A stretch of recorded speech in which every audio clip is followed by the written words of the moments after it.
Buckle up, hotties. It's time to talk some hoops. Welcome to Crunch Wears No Pants with Brandon, Nate, and Jordan. Welcome to Crunch Wears No Pants. I am Jordan Alamat. That's Brandon Beck. And that is Nate. Totally here, not sick at all.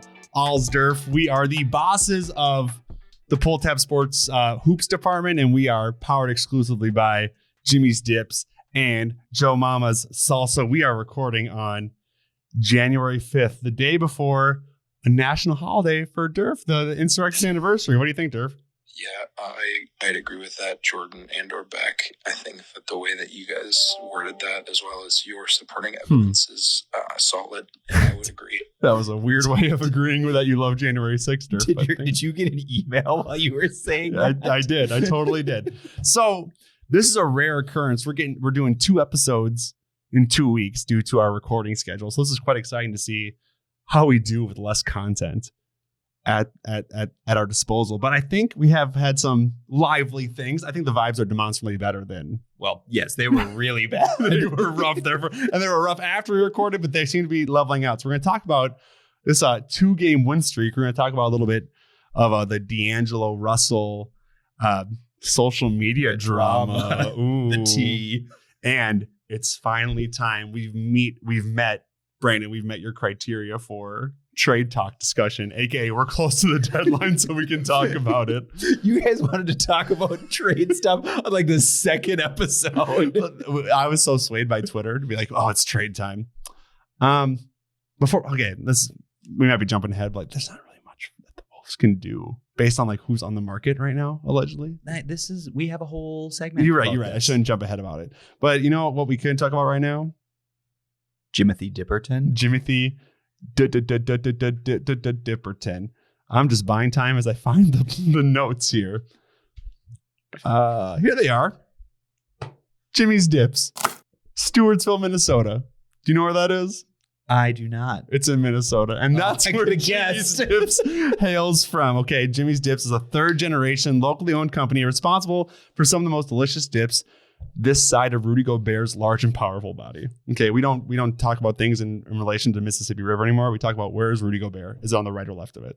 East or west? North or south? And this is on that side, whatever side Stewartsville is on. In relation to Rudy Gobert, it's the most delicious dips on both sides, actually.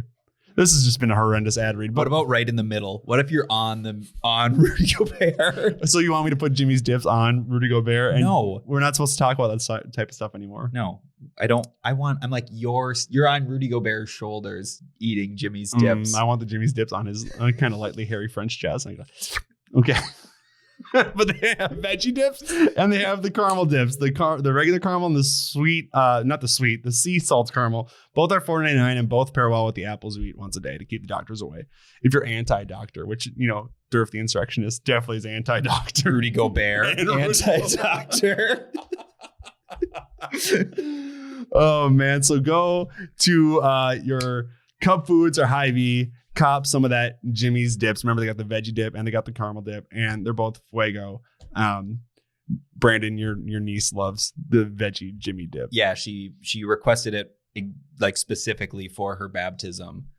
She wanted the Jimmy's Dips there because that's her favorite type of dip. And I wish I would have done that because the last time we recorded was the day before my daughter's baptism, and we didn't have time to go to the store. It's hard. You got to buy the Jimmy's Dips. You have to bring it to the ELCA pastor and go, Can you Martin Lutherize this? And that's like a 4-day process. Martin Lutherize. Yes, it's a thing. Yeah, there's like the 95 Jimmy's Dips theses that they post on the wall. It's a deep cut Bethel student joke. Okay, that's Jimmy's Dips. This are the vibes. This are the vibes? I don't know, dude. My grammar has been horrendous. I don't proofread things from my brain to mouth or my fingers to hit tweet anymore. There's grammatical errors everywhere. It makes me sound like an idiot, but it's fine. The vibes. Since we last recorded, these things happened. They lost to the Pelicans. It was frustrating. The Wolves lost to the Pistons. It was maddening. And then a players only meeting ensued. Love when that happens. Then after that, the Nuggets win occurred. It was invigorating. And then there was a Trailblazers W yesterday, which was promising. Other things that happened. Torian Prince came back. The Prince who was promised. And there was some D-Lo social media drama, which we'll talk about. So I asked the question, how are the vibes? Brandon, start us off. I think the vibes are good. Just good. No, well, I mean, they've only won 2 games in a row, and like not even a week ago, we were all ready to jump off a bridge. Yeah, it was tough. But so hopefully the Pistons game was rock bottom for the season, because if it does get lower than the Pistons game, that would be really bad.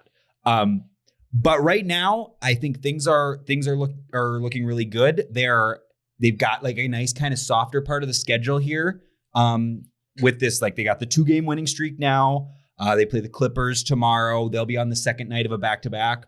Paul George is dealing with like some hamstring stuff right now. And like who knows if Kawhi's playing tonight. So who knows if he plays the second night of a back-to-back. So that's setting up really well. And then we have like Rockets and then Pistons again. Hopefully, if they can't get up for the Pistons a second time, that would be bad. But so that being said, I think we're in a position where if they can just kind of like take things seriously, they can be back to 500 by the next time we record. And then we're just like, the West is just kind of a mess right now.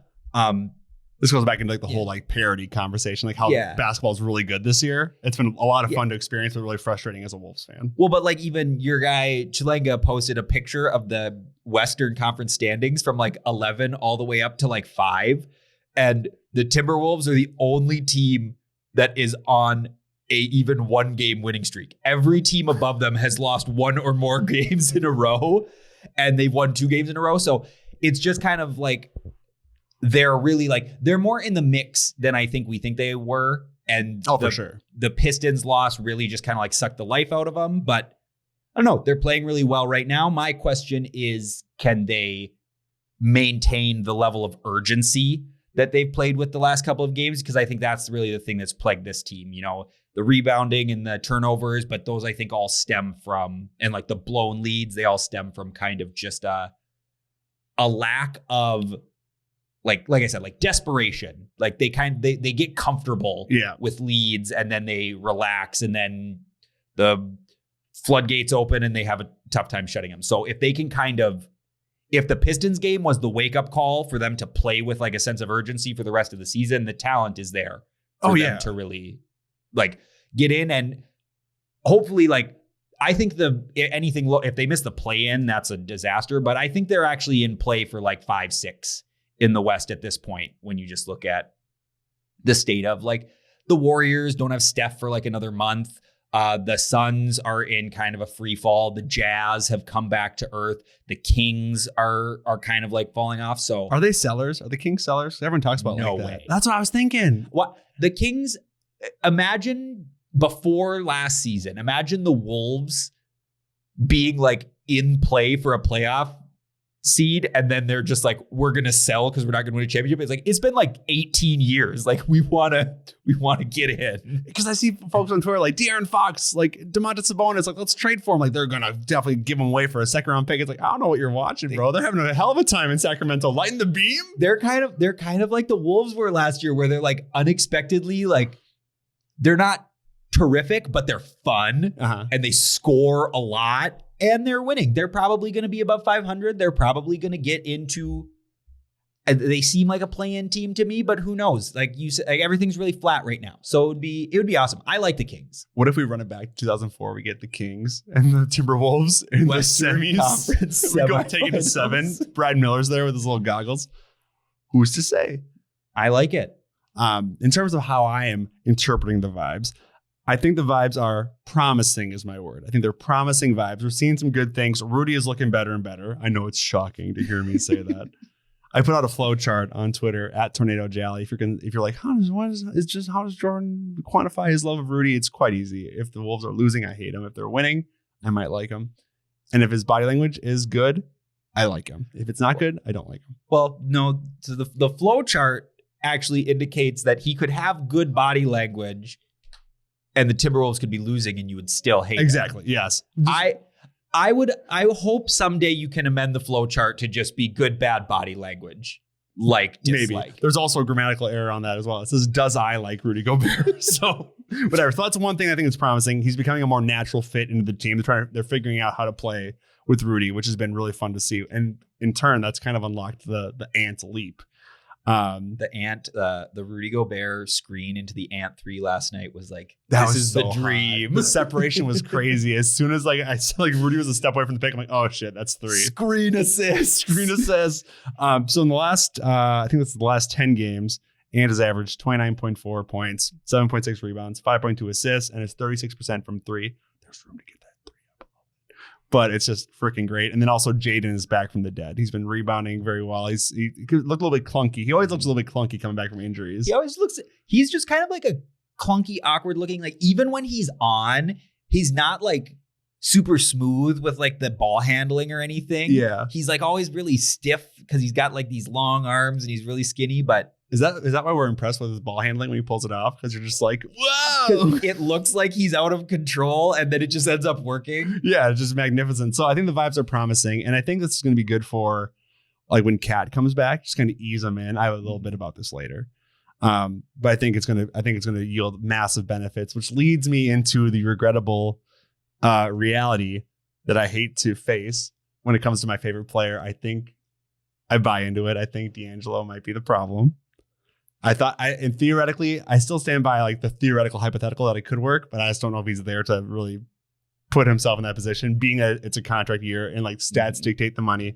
So after seeing, D'Lo not play and seeing them play well together and seeing, D'Lo sit in the fourth yesterday and all the social media drama, it's just a lot. And if I was him, I don't know if I'd re-sign here. I would like him to. If this was 2 years ago, I think he would, but now it's a different time. Yeah. And so do we want to do like the D'Lo social media? Let's go into the D'Lo drama. I kind of wrote down. Yeah. So I have kind of like a theory about how like what's going on. Is it a timeline of the events, or do you want me to give the timeline? It's not really you can give the timeline of the events, and I'll just kind of say what I think is happening behind the scenes that is prompting this reaction. Okay, so he unfollowed the team on Instagram after the players only team meeting during the Pistons loss. And then after that, Kat posted like some sad song on his story. And then Rudy Gobert posted a comic about a snake on his, which is great. You love to see that from your 3 max players all in unison within 12 hours. And then Ant posted like a thing about him dancing with his dog or something, which is great. Then D'Lo seemingly was separated from the team throughout the Blazers game last night, choosing to stay warm on the bike. This is, I think, Charlie Walton posted this.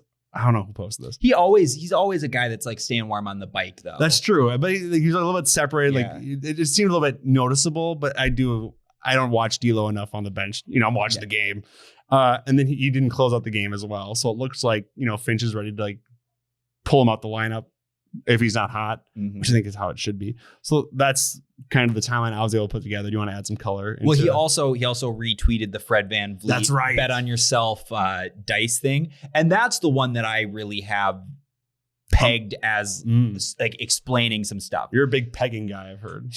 Not a big pegging guy. Okay, prude. Go on. Well, anyway, and just to start, I want to emphasize, I don't think D'Angelo Russell is like bold the problem. I think that is going too far. I don't think there's just one problem with the team that's the reason they're not a 60-win team. I think D'Angelo Russell is a problem and the easiest problem to fix. Odd man out type situation. Yeah, it's just there's stuff that goes into all the other things that make it a lot more complicated. He's an expiring $30 million player. He's played the worst of the 4 main guys. The Timberwolves big 4. What a sentence. Yeah. And so it's just that's kind of all of that. My theory with the D'Angelo Russell stuff is I think he had the big hot streak where he was shooting the lights out, 40-ish% from 3. Had the big fourth quarter game against the Jazz, I think it was. A couple in that stretch. That was the one where he went like off and basically carried him to win. And I think he has been trying to parlay that into an extension. He wants to get long-term money. And I'm guessing based off of the Fred VanVleet tweet, because it was bet on yourself. And I think those contract extension talks have kind of stalled out. And I think it's kind of an either or with him where they're either going to extend him or they're going to trade him before February 9th. I don't think they're going to let him get to the offseason with an expiring contract because of the salary cap implications and stuff like that. My guess is D'Angelo Russell wants long-term security. I think he wants a 3-4 year deal, maybe even at a discounted number, but excess of $100 million. And I think the Timberwolves are viewing an extension of D'Angelo Russell like a 2 year or I think it's just like the Pat Bev 1 year extension, like kick the can down the road one season, keep him on the books, and then you can trade him like they did with Pat Bev, where he was coming up on an expiring contract and they just extended him for basically the same price for 1 year into the future. And I think that's what the bet on yourself thing is. D'Angelo Russell's basically saying, I think I can get more than that on the open market. I think someone else will value me more than that. And I think that's just kind of permeated into like body language doctor over here. The body language has been real bad. He had a couple like standout plays going after a few loose balls, but for the most part, I was very unimpressed with the engagement level from D'Angelo Russell when he came back after the Denver game. And I think he just kind of epitomizes a lot of the things that the team doesn't do well. Like just inconsistency? The inconsistency, kind of the lackadaisical, like lack of engagement, the over comfortability with success, the isolation, the bad defense, the inability to rebound and get loose balls. I don't think he's causing all of that, but he doesn't help any of that. And I think it's just kind of a cascading mentality from a guy that has the ball a lot, where he's dribbling or holding the ball and he's not a real quick decision maker. So it's never like swing to D'Angelo Russell, quick swing to the corner. It's swing to D'Angelo Russell, big, slow pump fake. I'm going to probe, dribble, get this guy on my back. And now all of a sudden, everyone's kind of been standing around for 5-6 seconds. And even if he doesn't take the tough contested two when he kicks it out, now everyone's just kind of stuck in mud because the whole like vibe and cutting and all that stuff has been disrupted by this cerebral basketball. And he's just been turning the ball over too much. So that's the whole thing. That's so sorry. No, you go. That's the whole thing that's so frustrating is that when he does try and do like those effort plays, which you described as fake effort plays on the call yesterday, when he does try hard and when he does make quick decisions, the team looks so good.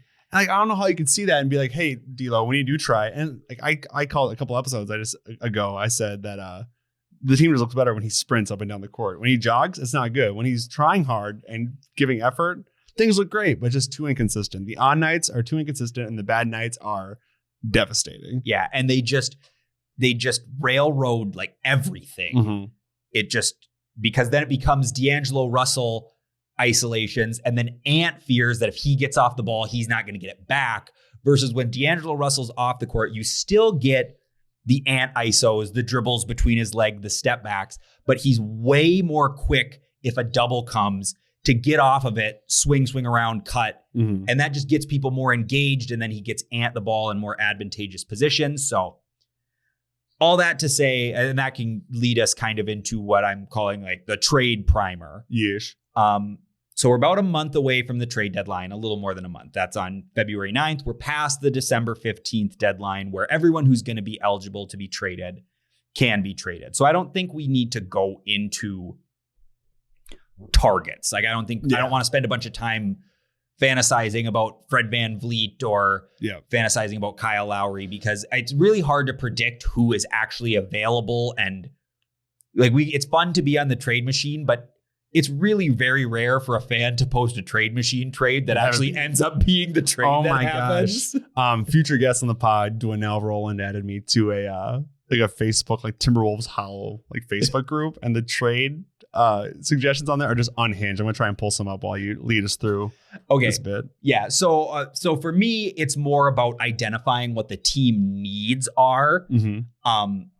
If they make a hypothetical trade, what is the type of player they're probably bringing back? And so like the big needs I see on the team are just high level shooting.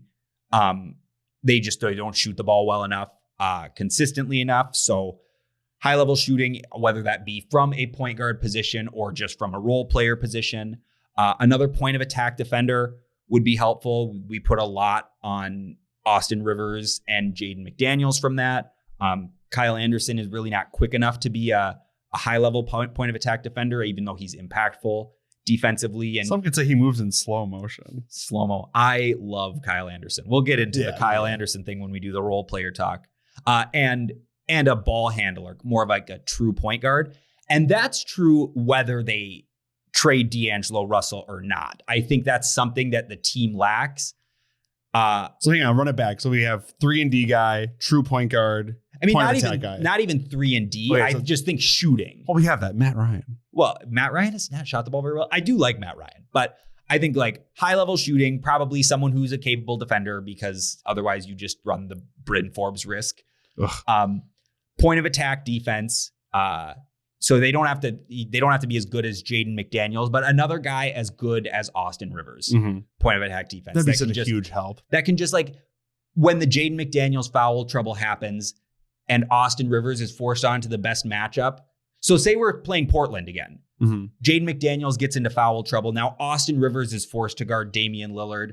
Do you have someone who can guard Anthony Simons? Well, Ant would. Well, yeah, but then that's a marquee matchup for him, so he's going to try that game. But the point is, like, they're just another guy to throw into that mix. And then the last one is more of a true point guard, a ball handler, someone in more of the Jordan McLaughlin mold. Or if they're trading D'Angelo Russell, more of a high level, that's your like Mike Conley, like veteran point guard. But more of a point guard who's going to get after it, go after loose balls. An actual point guard, not like a combo guard. Yeah, exactly. Something that I think the team is lacking. It's been really exposed without Jordan McLaughlin. But even when Jordan McLaughlin comes back, it's just a nice kind of ace in the hole to have. Yeah. So who are the guys that could be traded and what's their value? Yeah. So first off, the guys who are not going to get traded. Karl Anthony Towns literally cannot be traded by rule until the offseason. It baffles me how people are like, we got to trade Cat right now. It's like, are you an idiot? We very well might trade Cat in the offseason. We have no idea how this season's going to go, how the roster, like what the plan for the roster is. We got to stop talking about it right now because it's not allowed. We can't do it. So it's a stupid waste of time. It's like, so once they sign a max, right, they can't trade him until once you sign it, like, next year, when Ant signs his rookie scale extension, he won't be eligible to be traded until the next offseason when the extension kicks in. Ant can't walk away from that, right? I mean, he can. Literally no one in NBA history has ever turned down. Because the scale, it's more advantageous for the player financially. You make way more money doing it. It's so much money that you would have to leave on the table. It would just be an absurd risk because in a hypothetical world where Anthony Edwards hated it here, he could just take the money and like strong arm his way out with a trade or something. It's which is better for the franchise. No one ever turns that money down. Yeah. So we're not at that risk. So Ant also not going anywhere. Rudy isn't going anywhere. And Jaden McDaniels, I don't think, is going anywhere. Are you sure? He's like the most valuable piece. He's the most valuable piece. The problem with trading Jaden McDaniels is, so the Rudy Gobert trade, they've got 5 first-round picks invested in him. They kind of traded like 2 of those first-round picks for Jaden McDaniels by refusing to include him in the Rudy Gobert trade. They value him way more highly than I think the rest of the league would. And I think that's fair. I think he does a lot of things that this team desperately needs. He would expose a lot of holes.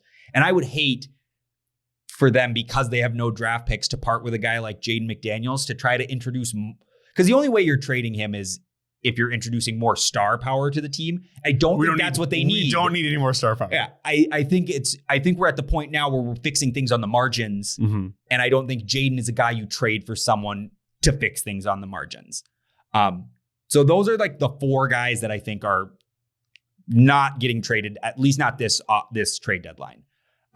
So the most likely guys to get traded, number 1 is D'Angelo Russell. Sad. That's the obvious one. I think he is, with a bullet, the most likely player to get traded if they make a trade. Do you think it's a surefire thing? I kind of think it is at this point. I still see a world where they could give him a 1-year extension and kick the can down the road. I do not see a world where they don't trade him and they don't extend him. I think it's a one or the other thing, but I would handicap it at 80% he gets traded. I don't know. Stats guy over here. Like, I'm just throwing a number out there. I think he has marginally positive value, as bad as he's been this year, because the nature of expiring $30 million contract. But I think people are being a little optimistic with the trade targets that are being thrown around for D'Angelo Russell. I think people are like, let's do this, this, and this, and we can get Zach LaVine, or we can do this, this, and this, we can get Fred VanVleet. I think people need to temper expectations. I think the VanVleet one's kind of realistic. Zach LaVine's not realistic at all. Well, but Fred VanVleet, you have to ask yourself, if Fred VanVleet became available via trade, why would the Toronto Raptors take back D'Angelo Russell and no picks? Why was there not another team in the NBA willing to give up a first-round pick for Fred VanVleet? They didn't ask. That's why. So that's where I think we have to look at the D'Angelo Russell trade value as more of a team's ticket off of bad money. So this is the Evan Fournier, Knicks our only option situation. Well, yeah, it's basically. I don't think they're going to trade for Evan Fournier because that contract is bad. That contract goes like 4 more years. It's like Rudy Gobert bad. I think that it's more looking at guys who have money going into next year or maybe even the year after, and possibly getting an asset back in return. So like if you're taking Evan Fournier back, maybe you're getting Emmanuel Quickly and a pick or something as like, this is the Knicks ticket off this terrible money. But so I don't want to get in, like I said, but we're looking at the D'Angelo Russell thing as more of, I think, either trading it for an equally large contract that goes further into the future, or like splitting it up into 2 smaller contracts, kind of what the Mavericks did with Kristaps Porzingis, where they traded him and they got Davis Bertans and Spencer Dinwiddie. I would love that because Bertans and Dinwiddie are Bertans is terrible. Is Bertans terrible? I feel like he's always been a thorn in the Timberwolves side. I don't watch much. He shoots it really well, especially against the Timberwolves, but he can't guard anybody. He's one of those guys like I don't watch Mavs basketball that much, even though I should. My family is in Dallas and they have Luka, so they should be like a league pass crush. I just don't make my way over there. So whenever I see Bertans, I go, this guy kind of fuck. Did you know he only has 3 fingers on his shooting hand? That's why. He should play for the Toronto Raptors. Did he? No, he didn't used to play for them. Anyway. Really, Bertans blows? He can't guard anybody. He's like the worst defender in the NBA. What about Bryn Forbes? Yeah, I mean, Bertans is bigger than Bryn I feel Forbes. so embarrassed I said that, and just after watching Wolves games, having no opinion on it, be like, actually, that's not true at all. I would not trade D'Angelo Russell for Spencer Dinwiddie and Davis Bertans. But Spencer's good. I'm not a big Spencer Dinwiddie guy either. But isn't he the crypto guy? Didn't he have like his own coin? He's a big crypto guy. Is that why? His contract goes a while into the future, and once and again, it's in crypto too. I don't think that's the type of guy they need. I don't think he fills any of those needs we laid out. He's a cool goatee. Think about that. He's a lot like D'Angelo Russell in that he's like fancies himself a combo guard, and you're right. I want someone who guards or someone who handles the ball and makes quick decisions. So that's kind of the D'Angelo Russell. What about the glove? Like Gary Payton? Is he available? I think he's a free agent.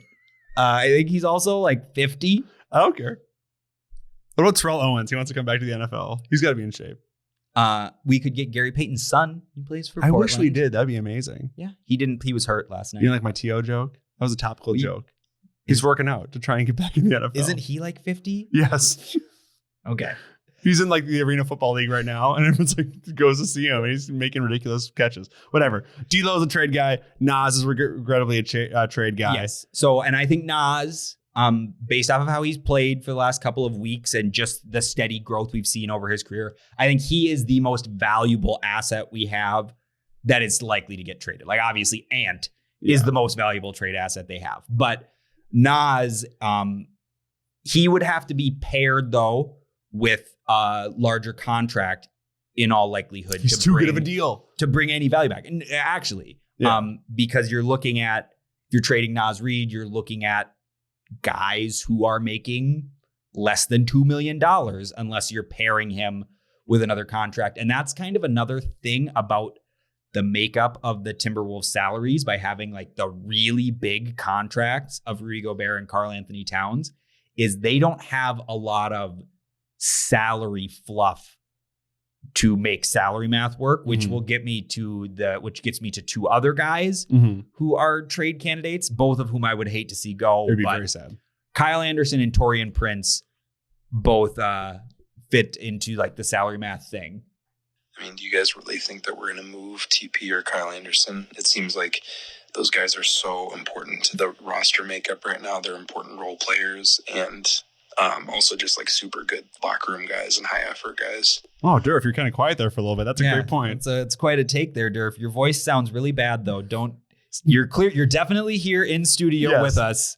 So just keep your distance. Yeah, keep your distance. Maybe, be efficient with when you talk. Pick your spots. Yep.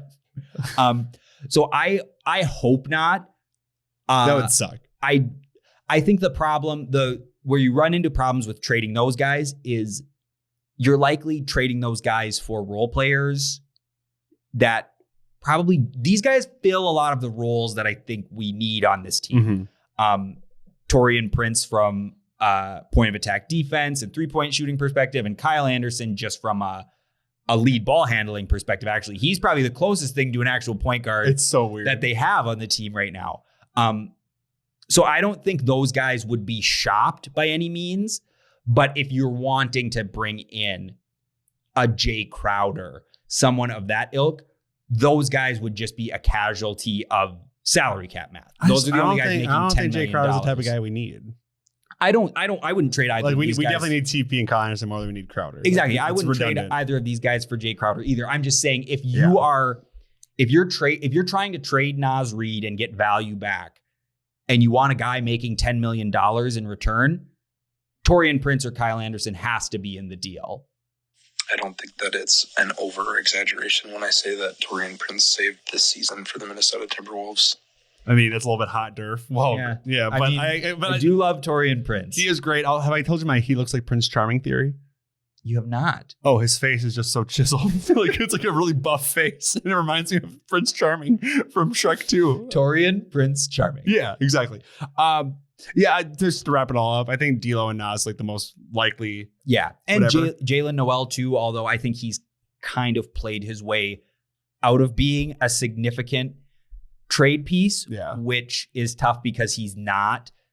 He's similar to Naz. He doesn't do a lot for salary cap math. Or is he like 1.8 mil? Yeah, he's on like the same contract as Naz. So he doesn't bring a lot of value from a math perspective. And he's kind of disproven the theory going into this season that you could bump up his volume and he would continue to be as efficient as he was. And the defense is especially bad. As bad as the D'Angelo Russell defense is, the Jalen Noel defense is like a special level of bad. It goes back to your whole thing. We just need one more defending guard. Yeah. And I think the Naz trade, though, it would suck. One, if he does get traded, I hope he goes to a place that succeeds and has sweet jerseys because we're all buying one. Well, yeah. And it's like I said on the show last week, Naz Reid getting traded, if it brings back significant value for the Timberwolves, an idea that was floated out on Dane Moore's pod was Naz Reid for Aaron Nesmith, 1-for-1 with the Indiana Pacers.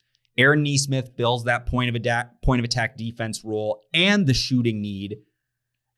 And then if Aaron Nesmith is awesome for the Timberwolves, we don't need Naz Reid to suck for the trade to be good. And we can like Naz Reid. And it can be awesome to watch Naz Reid go out and thrive in a bigger role somewhere that he's just never going to have. He's like a borderline starter on some teams, right? Yeah, I think borderline is probably a good way to put it. I think he has clearly shown that he is an NBA rotational player. Yeah. And he can cook certain matchups. He also can get cooked by bigger centers. Like, okay, Naz Reid is a starting center. That team's going to lose to the Philadelphia 76ers because Joel Embiid is going to kill him. Oh, he's going to flop his way into 50 points. Yeah. Well, and Naz Reid, prolific fouler. And like the Naz trade does get a little bit, I don't like to see it because I just love seeing a guy. It's a very Minnesota sports fan. Be like, hey, look at that guy grow. Look at him be awesome. It's kind of like the Joe Mauer effect, but with Naz Reid. And also not a prolific star because of like the rise of Nate Knight, and Luka Garza has been just looking really good. That footwork is, dude, we're trading away one footwork center for another one. Like, let's go. They've Nate Knight and especially Luka Garza has really been just crushing it. Durf, your thoughts? I think it's important to consider Luka Garza and the impact that he has on the future of this team, and the fact that he is ultimately going to save us from poverty. Oh, wow. Sociopolitical. Save us from poverty, even though he put Durf into poverty when he sold all his Lucas stock right before it went back up, and then he bought it all back. What do you make of the Luka Garza explosion last? Not the explosion, but like he kept us in in the second quarters when he's getting some minutes. Like he was playing some solid defense on the Nuggets. I was there courtside watching it. He was playing good D and was great on offense. So the Luka Garza theory has always been, can he be enough of a force offensively to outweigh the kind of defensive liabilities that he has? I think he does. I think the Nuggets did kind of a weird job picking on him in pick and roll. There was as great as Jokic is, there was a lot of Jokic post-ups on Garza, which is the one thing I'm confident in his ability to hold up in. He would just go like that. He would just go straight up right away to make sure he wouldn't foul. It just seemed weird to me that they weren't just okay, here's a Jokic Murray pick and roll, good luck, Luka Garza. But whether he's never going to be a plus defender, but he's showing lately that he is a good enough offensive player that he can be part of just a second unit that turns it into a track meet for 6 to 8 minutes a half, which is all we need from him. Yeah. And what was it? Was it the Blazers game or the Nuggets game where he backed down someone from the arc? That was the Nuggets game. It was NBA Live 2007 type behavior, just ramming him down. He's so big, he's so strong, and if he starts knocking down open shots, which he's capable of, there's a role for him. I'm probably not if they don't trade Naz Reid and Karl-Anthony Towns gets healthy, they're not going to play 4 centers. Well, who's to say? If they run as fast as you say they can for 6 to 8 minutes. But I think he is. I have been super impressed, and they probably don't win at least one of those 2 games without the positive impact that Luka Garza had. And what a sentence after 2 episodes ago. And it's just the fact that he has played really hard. We just need effort. Which is kind of an infectious thing. Same thing with Nate Knight, kind of just the infectious effort of those role players who are really, those guys are always going to bring it because those guys are fighting for their life. As much as we like to say D'Angelo Russell's in a contract year, D'Angelo Russell is making $30 million this year. If somehow after this season, nobody wanted D'Angelo Russell on their team, he would retire and be wealthy the rest of his life. He's fine. Versus Nate Knight and Luka Garza, those guys are fighting to stay in the NBA. And it kind of shows up on the court, which I think transfers nicely into you have some stats on the role players lately who have been playing really well. We went over all the ones I wanted to highlight. Torian's great. Kyle Anderson, Luka Garza, and then Austin Rivers we handled last week. But I think the one thing that we should talk about is what does the rotation look like once everyone's healthy? So we're a long ways off from that still. Because J-Mag and Cat, there's no timetable. Yeah, I heard February for Cat. The thing they always like to say in baseball when teams are what are we going to do with all this starting pitching when everyone gets healthy is 8-man rotation. You kind of just have to address it when it happens because in all likelihood, it's probably not going to happen. As I don't want to project out injuries, but the odds that a month and a half from now, when Jordan McLaughlin and Karl-Anthony Towns are back and healthy, that the entire rest of the team will still be healthy is unlikely. The odds, if Cat's not coming back till February, that's after the trade deadline. Mm-hmm. So there's a chance Naz Reid isn't even on the team anymore by that point. I do think, though, it's pretty obvious, and we predicted this in the preseason too. Taurean Prince and Kyle Anderson are in the rotation. Are they 6 and 7 even with J-Mac? No, J-Mac probably has to be the first one in. I mean, first one in is just depends on how you want to what lineups you want to get to. So Kyle Anderson is going to get starters level minutes coming off the bench. You know what I mean? He will play between 25 and 30 plus minutes a night. How come more NBA players don't embrace that role? Just minutes over starting? There's a status thing. Yeah, but what if Rudy or D'Lo came off the bench? What if Rudy and D'Lo came off the bench? We send those two in versus second units, and D'Lo will be 25 points a game off. It's hard to though with contract negotiations, selling yourself as a sixth man it's different. And some guys like D'Angelo Russell has started his entire life, and it's different preparing for games to come off the bench. It's just a status thing, I think. I'd agree. It just kind of it rings hollow when it could be a winning strategy to me. Yeah. So, but I also think Austin Rivers has probably earned the right to continue to play. I don't think Austin Rivers 25 minutes a night has to happen, but when everyone's healthy, if he's looking at 15 to 18 minutes a night, if we get 15 to 18 a night from Austin when everyone's healthy, that's good. That's really nice. If you're looking at starting lineup, say no one gets traded, starting lineup, obviously D'Angelo Russell, Ant, Jaden, Cat, Rudy. That's the easy one. Everyone's healthy. Jordan McLaughlin, Taurean Prince, Kyle Anderson, Austin Rivers, Naz Reid. Yep. And so there are some odd men out there. We love Luka Garza. He's on a 2-way contract though, so keep him hot. Yeah. Keep him hot. Nate Knight is kind of a bit player when you need energy. Bryn Forbes can get very good at cheering. I like Matt Ryan. Again, another grinder player. Maybe that's circumstantial. Also, you need a 3. Bit player. Foul trouble. You need a little bit of energy. I've been impressed with Matt Ryan's ability to hold up on the defensive end. Yeah.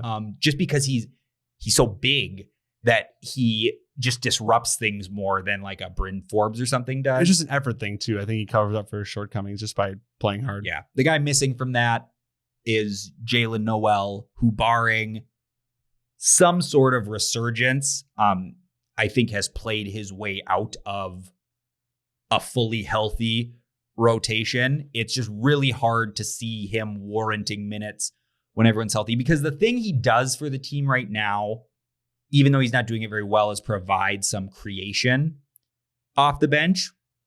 But when you're fully constituted, fully healthy, that becomes less important when the second unit has Jordan McLaughlin, Kyle Anderson, and Naz Reid, all guys that can create shots for themselves or others.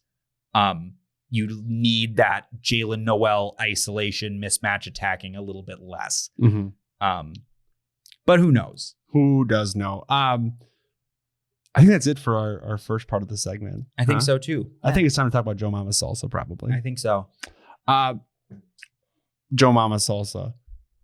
What's there to say about it? Rivers Falls, Wisconsin. Locally. Austin Rivers Falls. Did I make another typo with my mouth? River Falls, Wisconsin. Locally owned company. Locally sourced ingredients. You can get yours at Hy-Vee, Cub Foods, or JoeMamasSalsa.com. Again, I'm just really impressed by the consistency. It's not like some nasty salsa. It's like when you go to a Mexican restaurant and it's oh, this is real salsa. It actually tastes like that, which you can't find in a jar unless it's from Joe Mama's. So they got the pineapple mango, my favorite, the roasted garlic, and then the smoking hot mama, which do we do a bit? Oh no, we have a bit coming up based around the smoking hot mama. Yeah. We want everyone in studio like we have right now. 100%. For the Smoking Hot Mama sponsored bit. They don't even know they're sponsoring it. That's how good, we call it added value in the biz for Joe Mama Salsa. The first day I had Joe Mama Salsa, I went to the head of Pull Tab Sports, John King, and he gave me some jars. I ate 75% of it within the first day. My wife got mad. And then I've been kind of holding off on the Joe Mamas, trying to ration myself as I buy and consume it. So I got in marriage trouble over Joe Mamas, and it's worth it as well. So yeah, Hy-Vee, Cub Foods, or JoeMamasSalsa.com. It is a new year, Brandon, which means New Year's resolutions. Same me. Well, that's fine. If you're comfortable in yourself, I think it's quite stagnant. I reject it. You should always try and evolve and grow. What if you're perfect? Well, then you're not expressing enough gratitude in your life if you think you're perfect. I don't know what that means. I tried to be deep and it came off as fake deep. But whatever. We've come up with some New Year's resolutions for our beloved Timberwolves. We have 2 for the team and then 1 for the fan base each, including our in-studio Durf. Oh, I don't have one for the fan base. I just did 3. That's fine. They're all one of them's loose, like not player based. Let's save that one for the end. I'm gonna go first with mine. Yeah, and we have some listener submitted ones. We that do. We'll read on air too. So my first New Year's resolution is for Karl Anthony Towns. His resolution is to stop doing so much. To no fault of his own, Cat just does too much, right? For 8 seasons, he's been tasked with keeping Timberwolves fans from witnessing 0-82 seasons. And for one of those 2 seasons, he wasn't alone in that mission. He's getting yelled at mercilessly by Jimmy Butler. So it's been a stressful 8 years for Cat. And while this is happening, we're all witnessing the rise of Anthony Edwards. He's making the leap. It's happening. It's undeniable at this point, unless you're like the jackass Zach Lowe that wants to disprove it by any means necessary. What a fucking idiot. And with the rise of Anthony Edwards, it's time for Cat to, 1, fully admit that we're in a guards league. And 2, it's time for Cat to recognize his habit to do everything. It's no longer needed. He finally has a partner in crime that works really well with his game in Anthony Edwards. It's time for Cat to do less. Maybe we do have plays where, like Finch says, we park him in the corner or run less for him. And this is beneficial for 3 reasons. Number 1, it'll expedite Ant's growth as the team's leader and on-court performer. 2, it allows Cat to do more with less, the whole premise of this resolution, which means more three-pointers, more pump and drives, and just more efficient behavior, doing those things more efficiently, where he doesn't need to do it every drive. Or not every drive, every possession. And I think that might even lead to less offensive fouls if he's not having to do that all the time. And then having Ant take the offensive lead over Cat spaces out the floor, thus fitting in more harmoniously with how Rudy Gobert operates. And I think it would hopefully continue the trend of Rudy's integration. So it sounds weird to say, hey, best player on the team, be the number 2. But I think that just fits well with modern basketball and with the strength of the team. We all know that Cat's at his best when he's authentically him, right? Karl Anthony Towns is a nice guy who is kind of weird and likes to stream on Twitch. Those are your words from our first episode. He isn't Jimmy Butler. He isn't Pat Bev. His attempts to try and be that type of badass leader. Very performative at times. It's very performative. And so by stepping aside to do less and let Ant be the true leader, which his personality is more akin to, it allows Cat to just be, yet again, who he is, a weird, nice guy who is possibly the best big man shooter in NBA history. What a title to have. Yeah. And I kind of, when you said Cat do less, I didn't even really interpret it as like a bad thing. I didn't even really interpret it as like literally doing less on the court. It's more to me like put less pressure on yourself, because I think sometimes the emotional outbursts on the court and like the frustration fouls and the kind of like boiling over of frustration when he's not getting calls and then he commits stupid fouls is from like this over heightened sense of pressure he feels to like carry the team. Yeah. Versus now, like Ant can take the reins a little bit, give a little bit to Rudy, and you'll just like, you'll be more at peace, more relaxed. Like, and when you put it like that, it makes me think about like for 6-7 years, like we're like, hey, here's a fan base and team that's seen nothing but pain. It's on you. Imagine what that does to a person. Oh yeah. So part of Cat Supermax for me, it's like, hey, thank you. We have an asset for you. Thanks for shepherding the team from hell into competence, possibly even net positive area. And what we expect from you with this money is to help this new guy be your partner. Maybe even help him lead and like help save the franchise. Like you say, like Cat saved the franchise. Oh yeah. So like you saved the thing. Now we have this guy to help you grow with. Please shape him and help him be, you guys can do this together, which is kind of weird. Like it could be like a mentor-mentee thing, but the mentee is like got the sauce just because of how like modern basketball works. So I think it could be a really beautiful thing if Karl can recognize that. Yeah. I've also enjoyed, obviously I enjoy Karl Anthony Towns on the floor more than anything. I've kind of enjoyed watching him a little more behind the scenes, not being like the front vocal mouthpiece of the team, but like you watch him on the bench and he's really engaged and cheering for his teammates, but also like on social media, he's really quick to be like, Ant is the one, like, or TP's back. Like, we love this guy. And I think that's really cool too. That's good leadership. Yeah. It doesn't need to be like not the performative and not like the performative post-game press conference. Like, we got to toughen up and do this, this, and this. Just like be yourself. And you're just kind of this weird, goofy guy. He's a nice guy. Just be a nice guy. I saw him on his Twitch stream where he was like thanks for voting for me for the All-Star game. I don't know what's going to happen this year, but Anthony Edwards, D'Angelo Russell, Rudy Gobert, go vote for them. Like, that's great. Just like he's always quick to, we've talked about this too. He's quick to give it up to his teammates for better, for worse. Like when we want him to shoot more, which so like we do want him to shoot more, and we want to just be more efficient and just to chill out, Cat, and like it'll lessen the fouls. It's just, I think it's just a good bit. Which is weird to say because Cat like is ostensibly entering his prime, right? So, but I think he is. I think he's more function really well off the ball. I don't know. I think that was a very, very good New Year's resolution. I'm very passionate about that because I want Cat to be a lifelong Wolf. Because I like to see people reap the rewards of their work. But we'll see. What's your first New Year's resolution? Also, get well soon, Cat. Get well soon. Want you back. Okay, hang on. Poor Jake Scraps getting roped into. If you missed this, Jake Scraps, future guest on the show, Jake Scraps tweeted, "I will shovel the driveway of any Timberwolf that's on the injured reserve on injury list right now." And then Cat replied, "Bet."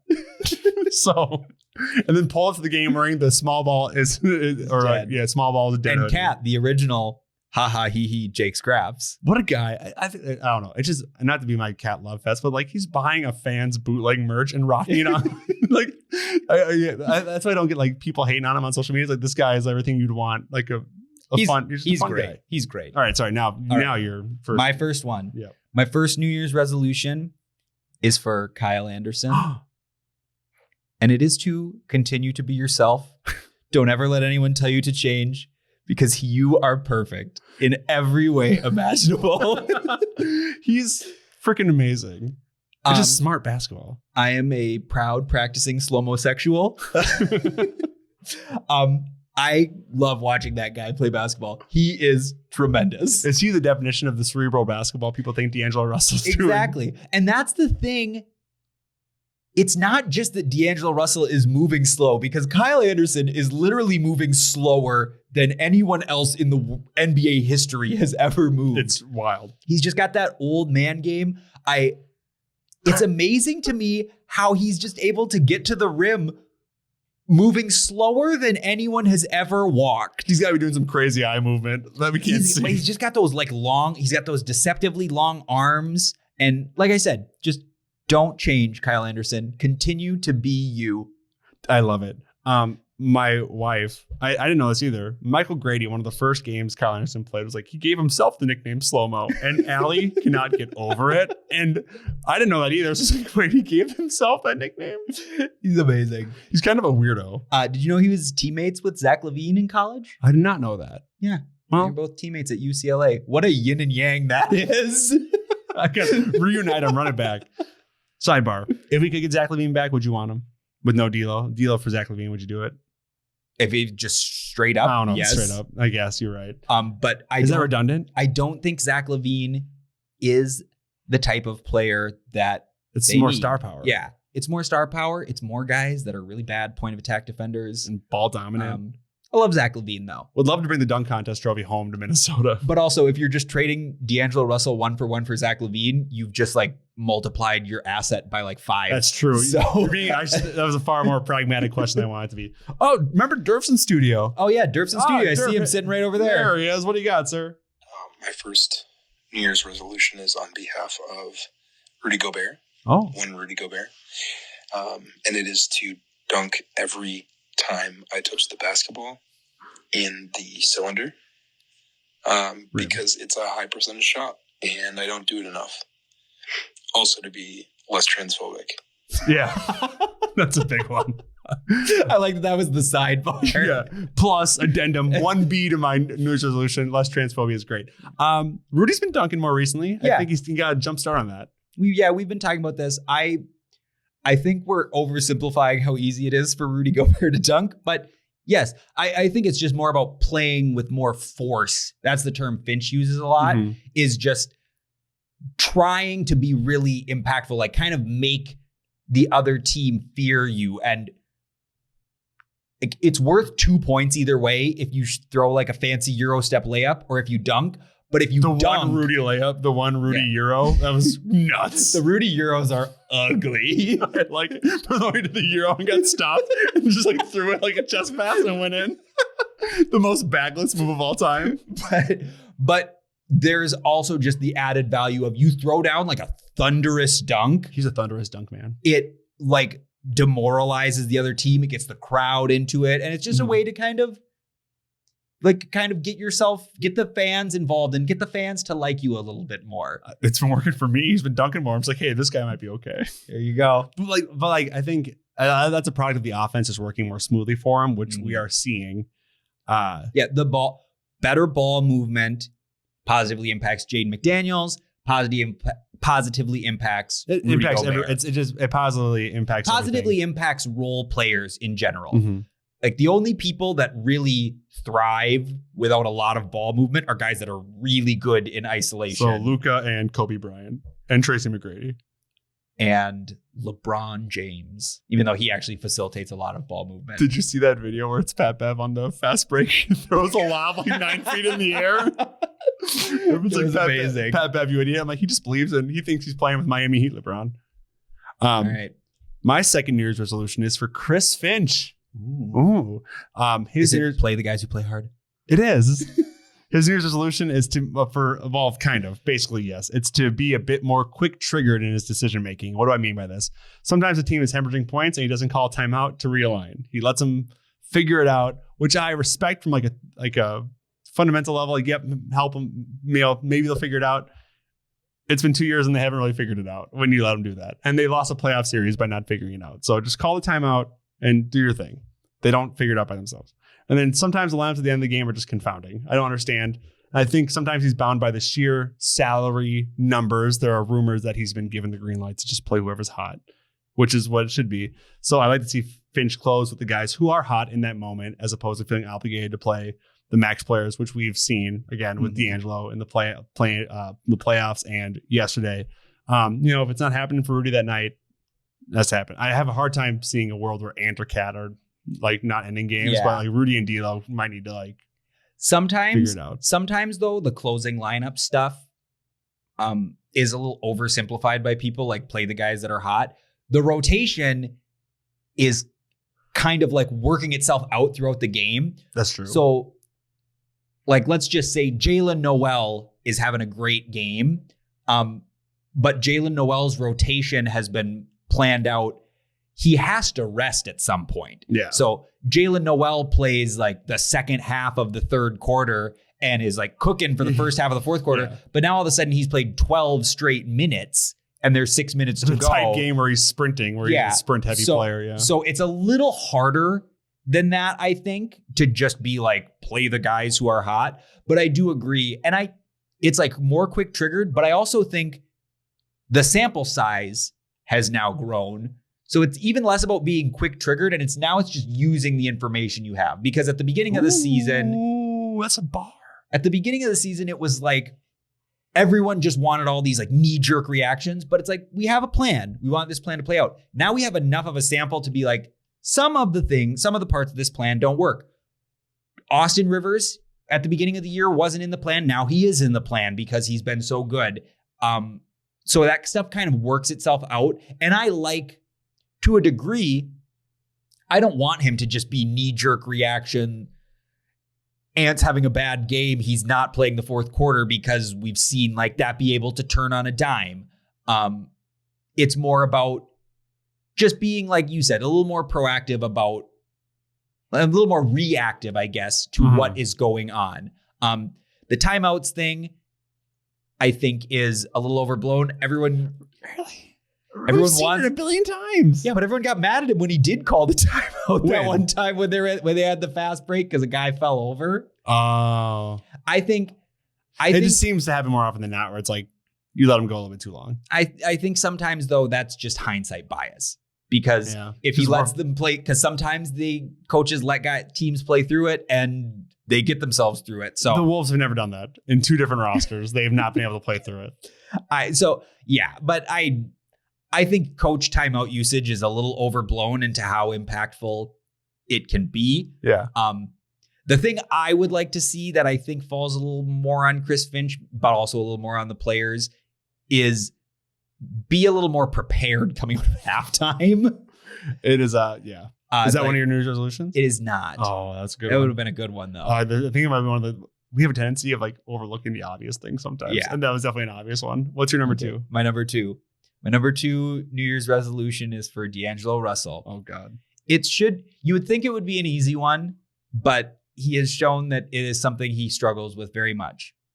I want D'Angelo Russell to get one loose ball. He does it all the time. In 2023. I just want him to get a loose ball. He already did that. He did it yesterday. He got one. He did get one. Okay, get a second loose ball.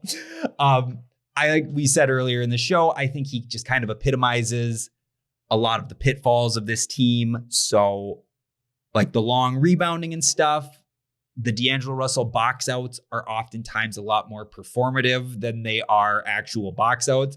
There are a lot of like fake D'Angelo Russell box out clips where he's like in the box out spot, but he's not actually moving, and then he doesn't jump, and the guy behind him just gets the rebound.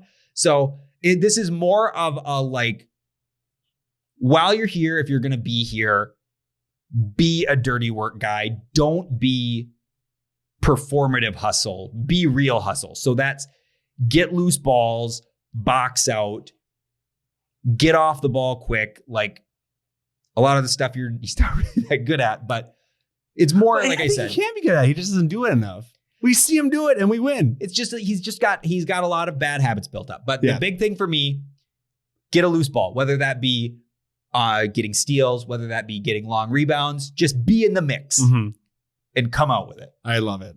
I love it. In studio Durf, what do you got? Yeah, how you doing over there?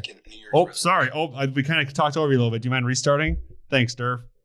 My second New Year's resolution is on behalf of Bryn Forbes. I, as Bryn Forbes, will not be stepping on the basketball court again for the Minnesota Timberwolves. Regardless of roster status, I am not good at the game of basketball. And it doesn't matter what the numbers say from prior teams. I'm not good, so I'm not going to waste shots for you guys. I think that's a pretty good resolution. I endorse his take. I think that's sad because he's hot. I think Bryn Forbes is going to be around until February 10th. You think we'll just cut him or trade him? I think he is strictly there to make salary math work in trades, and I think they will buy him out after the trade deadline. Yeah, once Matt Ryan came in, I was like, okay, yeah. It's just not happening, and there's definitely a hot streak in there somewhere because he's too good a shooter, but the defense is so bad, and I can't believe how often his three-pointers get blocked. I was about to say, I've never seen a person get blocked on the perimeter so much. So small. So, yeah, we thought he would be 80% of Malik Beasley. He has been negative 200. He has been Josh Okogie without the defense. Josh Okogie without the smile. It's like, and like, even when Malik had like bad games, he had some swagger to him. Or it's like, oh, Malik's coming in. Like, there's always hope. When Bryn comes in, he just looks so dejected. His jersey's tucked in a little bit baggily, which kind of gives me like AAU vibes, which could go either way. Bryn, yeah. But his pregame, like the Miller Lite drip cam, always comes in looking fitted. Yeah. So good for him. Handsome guy, Bryn Forbes. The game is ugly, though. My third New Year's resolution is for the fans at Target Center. We got to be more lit. I saw a video from a 76ers game. I posted it on my story where they were playing Lil Uzi Vert. And the place was rocking like the Target Center was during the playing game. And despite the woes of this season and the boos that we've rained down upon the team, we being you guys, I would never do that because I'm a real one. But the shitting on the listeners. Interesting. I see you guys boo at the Target Center. It makes me sad. I know that's a result of like having expectations on the team for the first time since 2005. But despite the negativity around this team, Minnesota has proven itself to be the state of basketball. I don't want to hear anything else about it. The hoops talent in the state has been infiltrating the WNBA and NBA for years and doesn't plan on stopping anytime soon. And the moment the Timberwolves gave Minnesotans something to be cheering for, we went nuts.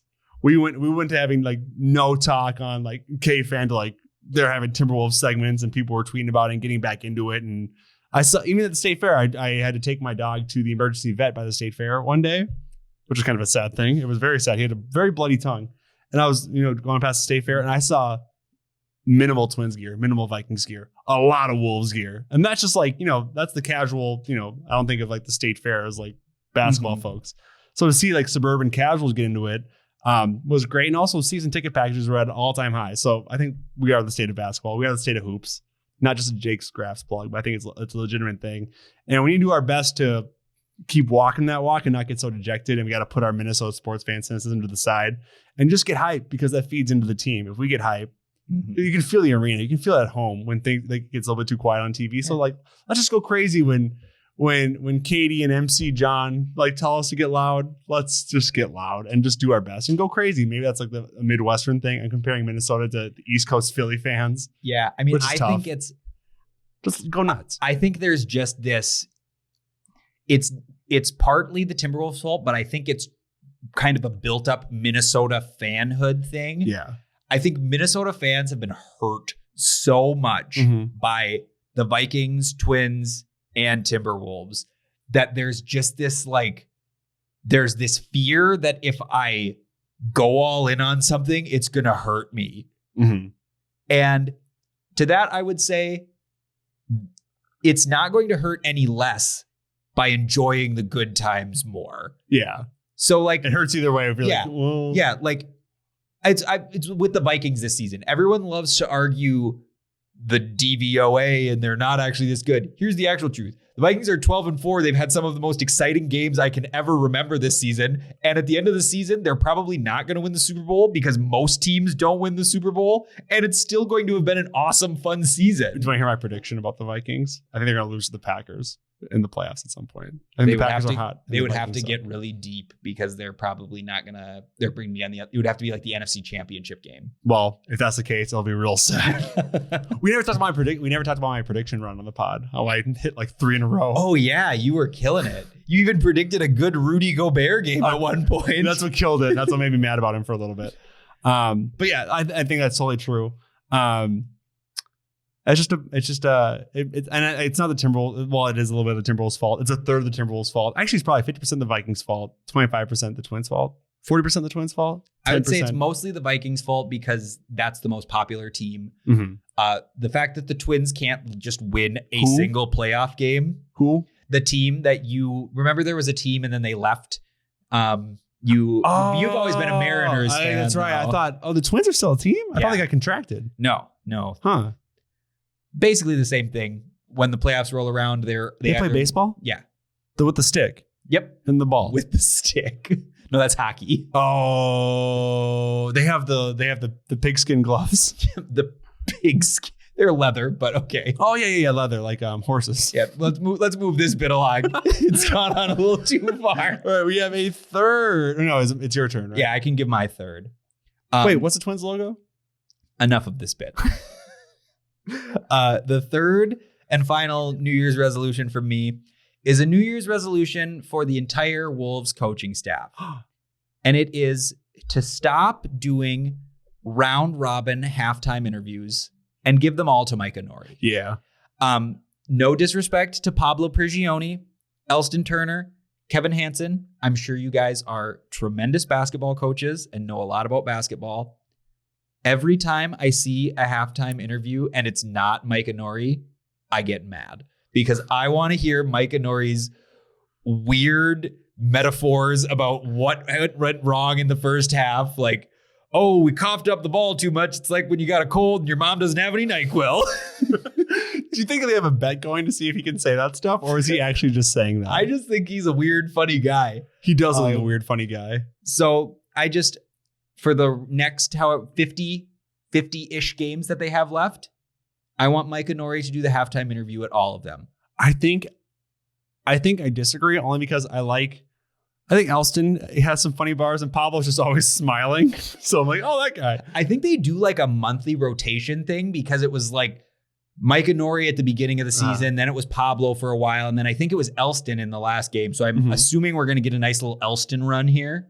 I like them all. I think we have a good assistant coaching thing ever, but it's hard to beat the weird. I love Micah Nori halftime interviews, so that's what I want more of. You know what? Whatever. I agree. I'm here for the bit and the LOLs, and Micah Nori is it. All right, Durf, what is your third and final New Year's resolution? Wow, I predict this one's going to be 41 seconds. You have a lot to say. My third and final resolution is on behalf of Timberwolves fans as a collective. And it's to just, we're just going to enjoy the basketball season, you know? We're not going to let any prior expectations, trade implications, things leading into this year, and we're going to acknowledge that each year is independently its own with independent variants and factors that ultimately lead to the success or failure of our favorite basketball team. So we're going to roll with the punches, have fun, root for our favorite players, and pray for more Irbies. So that's what I got. Similar to mine. Nice plagiarism. Excellent thoughts. But I generally agree. In studio, Durf. I agree too. Durf sitting right over there. Do we want to read a couple New Year's resolutions that we got on Twitter? We solicited on Twitter at No Pants Crunch for ones that you had. Do you have those pulled up? Yeah, I do. All right, what do you got? I've got a couple. So one from super listener Holly. Love Holly. New Year's resolution for the organization. Similar to your wanting the fans to get more hype, she wants the organization to do more crowd interactions and get the fans more invested in the game. So she wants more music and dancing and games and stuff during the timeout to keep the energy up so that malaise doesn't set in. What do you think that looks like for you? Or what would you like to see? I think maybe like the halftime games can sometimes be a little bit dull. Like the tic-tac-toe game where the two adults somehow forget how to play tic-tac-toe. Where do they get these people? If you play tic-tac-toe, it's impossible to lose at tic-tac-toe if you know how to play. You can play every game to a tie. And these people somehow mess it up.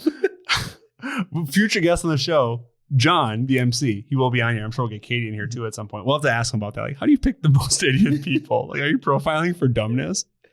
Yeah. And maybe just more kids involved in the halftime kids entertainment. Always get people like going. The kids dance contest, the kids dunk contest. That's always fun. There was a girl last year who did like a ballet move and then dunked it, and targets had lost their minds like it was Yuta Watanabe. It was nuts. Bring Yuta Watanabe out there, have the kids dunk on him. This is genius. What if Ant comes out in a Yuta Watanabe jersey and lets kids dunk on him? Kids dunk contest and Ant is out there competing. Magnificent. Also, at the Nuggets game, they had the one where they have fans in like the inflatable balls and they just run at each other and like knock them out. That's a fun one. That's a great one. I'm trying to think of what I would like to see. And I'm not quite sure what it is, but I like that thought from Holly. Also, Holly, thank you for the freaking alternate logos. The logos were nice. Check out what is it, Holly? Was it at Holly Lynn Designs? Yeah, Holly Lynn Designs. We posted it on our Instagram story. Perhaps we'll have to ask her if we can post it on our own and then tag her, so it's in perpetuity. Yes, on the feed, immortalized forever. And then let's do one more listener one here, and then we can move on to our special.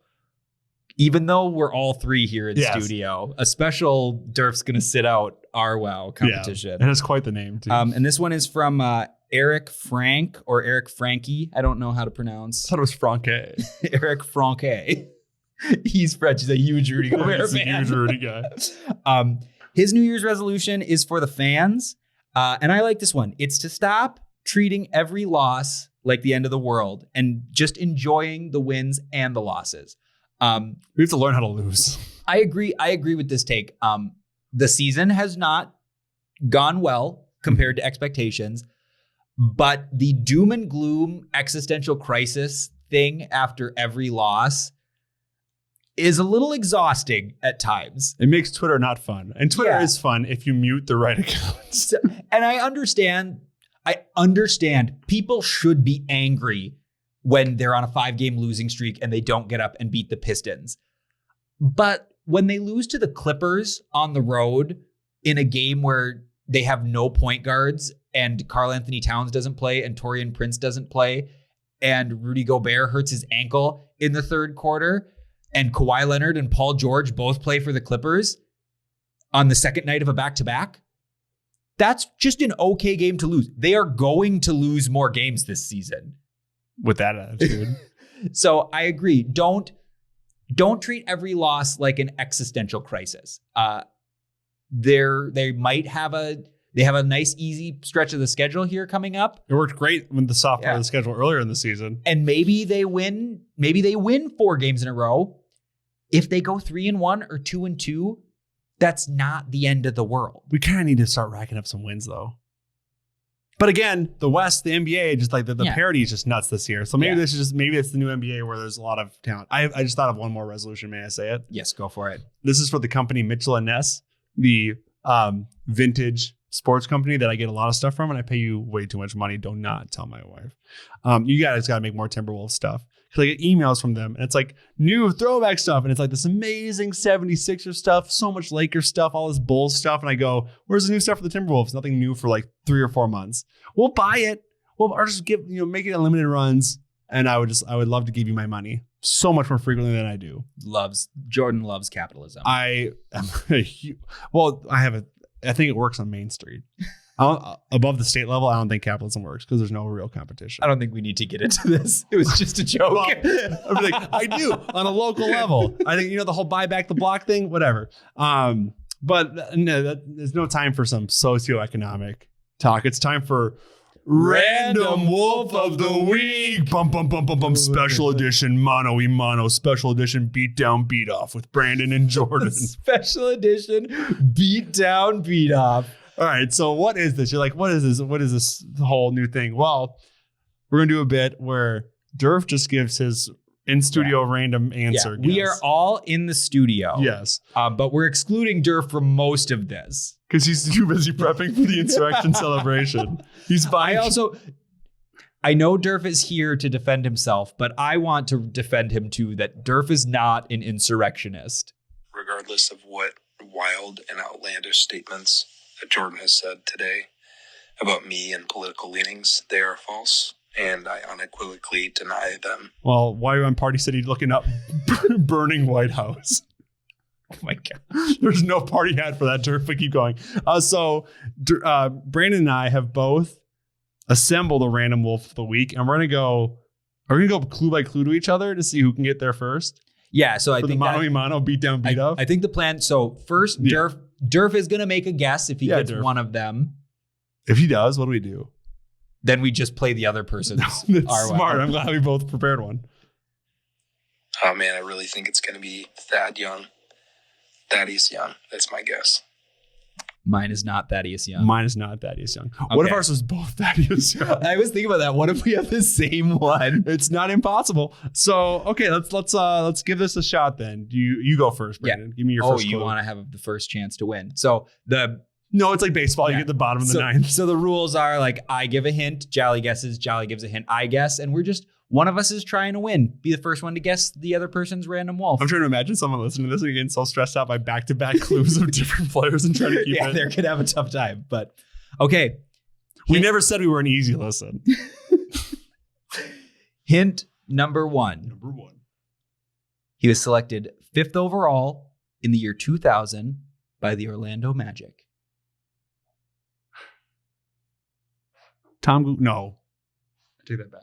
2000 by the Magic? Did John Amaechi play for us? No, he was in the league before that. I'm going to guess John Amaechi. That's not correct. I remember he was on NBA Live 2001. I'd always trade for him because I needed a center. Okay. I thought Amaechi was a cool last name. And he had a goatee, and I went through a big goatee phase when I was like 8. I'm like, goatees are cool. What are the odds you have a goatee for the next show recording? 0. I look like a little child. Okay. My clue number 1 was he was drafted by the Spurs and then immediately traded to the Grizzlies back when they were in Vancouver and had the hardest jerseys and warm-ups of all time. Oh, so it's an older player because the Vancouver Grizzlies are older. I'm going to type down your clue just so I can look at it. Okay. Is it Pooh Richardson? No. I'm not going to give you any more context clues. Okay. All right. What's your clue number 2? Clue number 2. He was a college teammate of Udonis Haslem. Hey, where did Udonis go to college, by the way? You should figure that out. You can't look over there. You can't type. You can't look this up. Because you might find a picture of him or something. Right. Okay, I'm not even going to look at it. Udonis Haslem, where did he go? In 2000? He was drafted in 2000. By the Magic? By the Magic. Are we doing this bit again? That's interesting that the Magic are in Florida and Udonis Haslem plays for Miami, who is in Florida.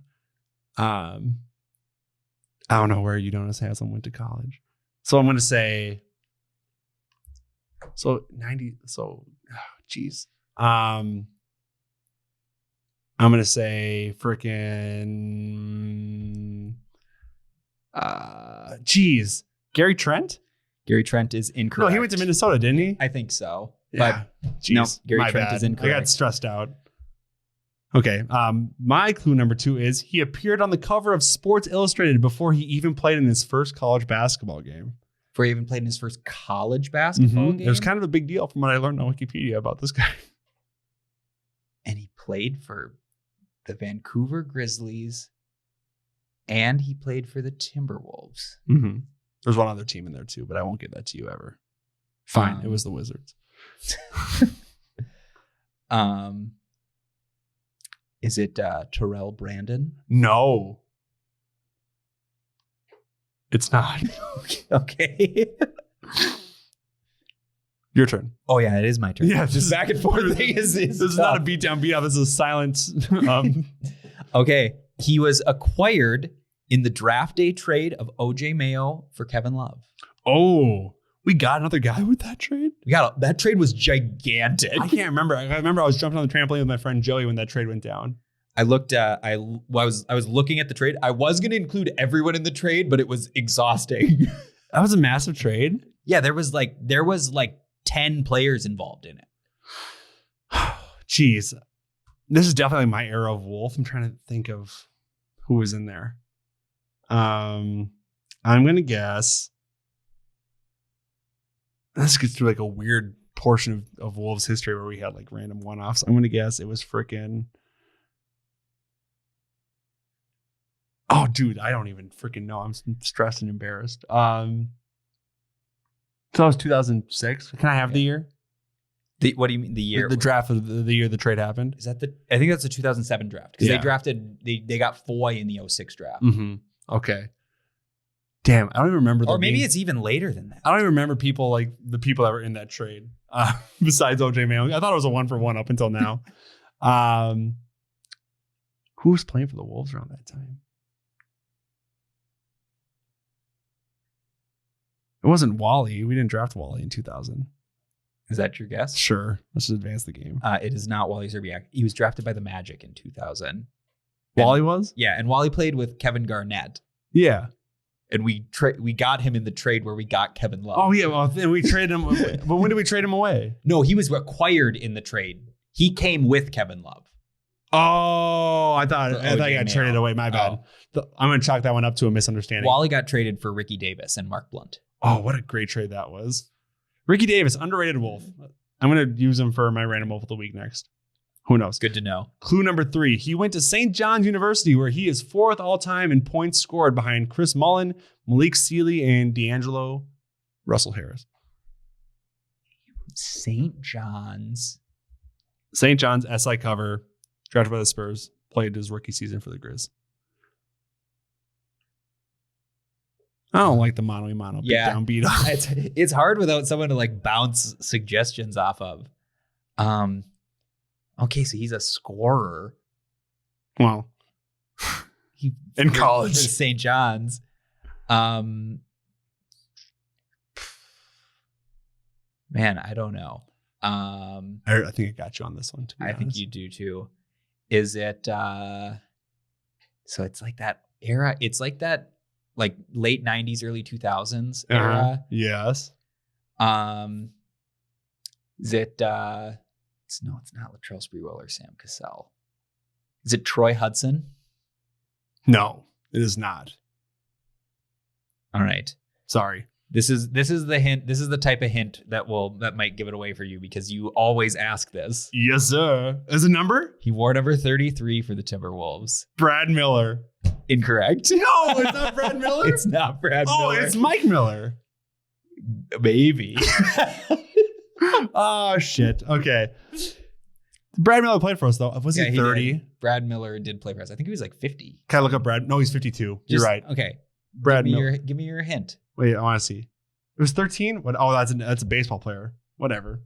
Yeah, Brad Miller. Okay, whatever. Clue number 4. He signed with the Timberwolves in 2001, where he played 2 seasons, averaging 3.8 points per game in 11 minutes. Oh my gosh.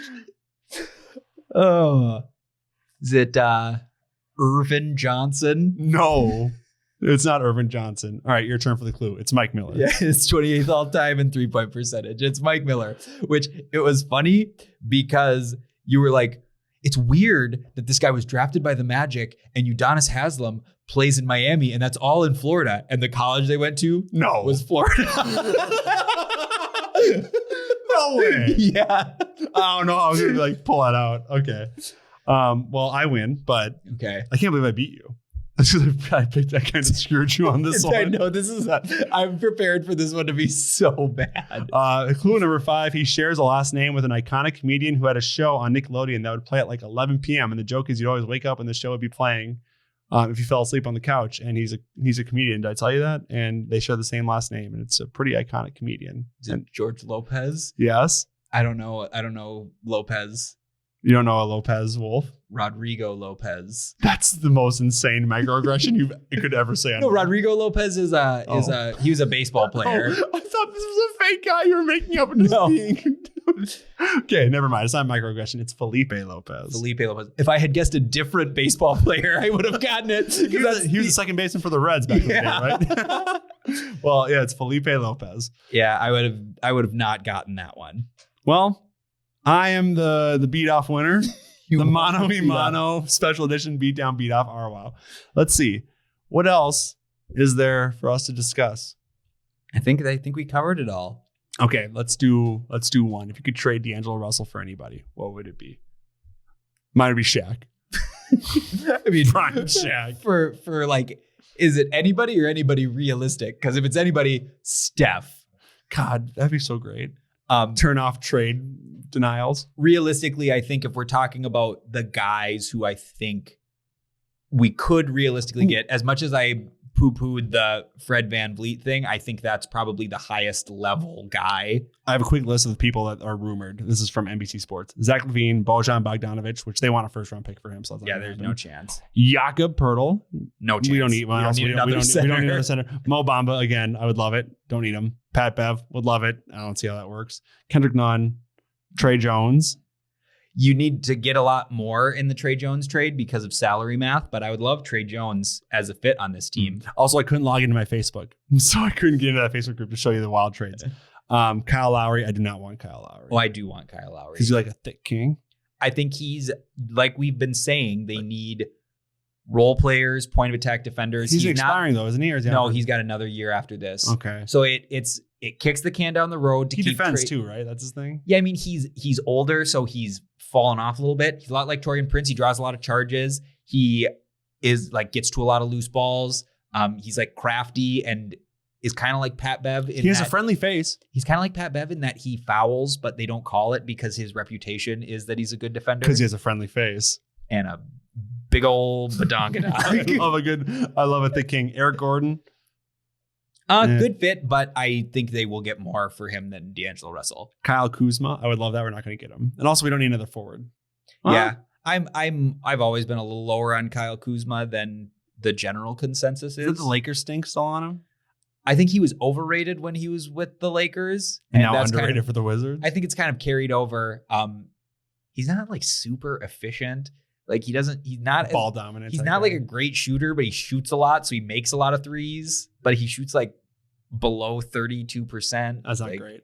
And then there's Miles Turner and Vucevic. It's Vucevic, right? I do not want Nikola Vucevic. Yeah. So it's just a lot of centers on the market right now. So maybe Mike Conley is another one who I think is a good fit. I don't want to trade with the Jazz again. I'm worried. Well, I mean, what's Conley's contract? It's pretty similar to Kyle Lowry's. It's about like 20. Conley's like 21 million for 2 years, and Lowry's like 26 for 2 years. Could we somehow be like, hey, Danny Ainge, you kind of fleeced us. D'Angelo for Vando and Conley back. The salary math works on that. I don't think that's terribly unrealistic. We would probably have to trade Naz Reid in that trade, but I would do it. I don't think that's terribly unrealistic. I do think that the Jazz probably view Vando as Untouchable. Not untouchable, but a more long-term piece. What is Malik back? I don't want Malik Beasley back. Why? He shoots threes and he has the cool. Remember the cool? Yeah, he's good vibes. We've been talking all about how they're lacking point of attack defenders. That's true. That's true. And they suck at rebounding. If we got Vando, it'd be like, we are the teams of centers and forwards. Imagine if the starting lineup was Kyle Anderson at the 1, Torian at the 2, Vando at the 3, Cat at the 4, and Gobert at the 5. Why is Ant not in the starting lineup? Because Ant's leading the second unit. Ant could be the 2. He's big. Ant could be the 1. That's probably a better lineup. All right, well, that's the pod. If you made it this far into the podcast, as always, make sure you leave that 5-star rating, which people have. We've gotten all 5-star ratings. We're in an echo chamber of our own excellence, which we love. I'm sure that's not mostly our friends and family. I can almost guarantee that it isn't. It's all random strangers, including our listeners from New Zealand. We're international, so think about that. Also, follow us on Instagram, TikTok, and Twitter. I promise to be more active on TikTok at No Pants Crunch. If you have any content ideas, let me know. I love you so much.